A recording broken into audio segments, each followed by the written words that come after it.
झारखंड में मुख्यमंत्री हेमंत सोरेन के नेतृत्व में बनी नई सरकार का पहला मंत्रिमंडल विस्तार संभवतः कल 28 जनवरी को होगा।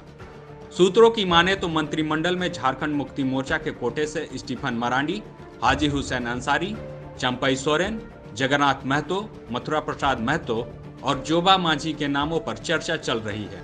वहीं कांग्रेस से बेरमो विधायक राजेंद्र प्रसाद सिंह, दीपिका पांडे और बन्ना गुप्ता के नामों पर भी चर्चा चल रही है। मीडिया में चल रही खबरों के अनुसार यदि 28 जनवरी को हेमंत सोरेन मंत्रिमंडल का विस्तार होता है तो हेमंत सोरेन के शपथ लेने के एक माह के लंबे समय के बाद मंत्रिमंडल का विस्तार होगा। गौरतलब है कि पिछले 29 दिसंबर को मोराबादी मैदान में आयोजित शपथ ग्रहण समारोह में झारखंड मुक्ति मोर्चा के कार्यकारी अध्यक्ष हेमंत सोरेन ने मुख्यमंत्री पद की शपथ ली थी।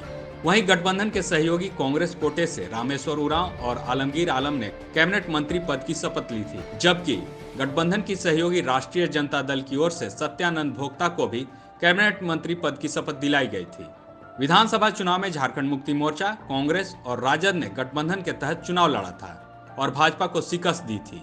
इस चुनाव में झारखंड मुक्ति मोर्चा को 30, कांग्रेस को 16 और राजद को 1 विधानसभा सीट पर जीत मिली थी।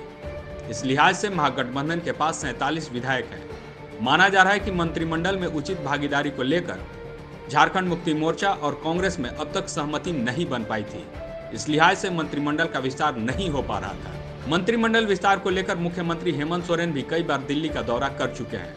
वहीं कैबिनेट में अपनी भागीदारी को लेकर कांग्रेस विधायक भी पार्टी प्रमुख सोनिया गांधी और राहुल गांधी समेत अन्य नेताओं से मिल चुके हैं। यदि मीडिया की खबरों पर मुहर लगती है तो मुख्यमंत्री हेमंत सोरेन के शपथ लेने के 1 महीने गुजरने के बाद मंत्रिमंडल का विस्तार होगा। इधर प्रमुख विपक्षी पार्टी भाजपा ने हेमंत सोरेन मंत्रिमंडल विस्तार में हो रही देरी पर कई बार टिप्पणी की है। पार्टी का कहना है कि दिल्ली से कंट्रोल होने के कारण नई सरकार मंत्रिमंडल का विस्तार नहीं कर पा रही है। लाइव झारखंड ब्रेकिंग के लिए ब्यूरो की रिपोर्ट।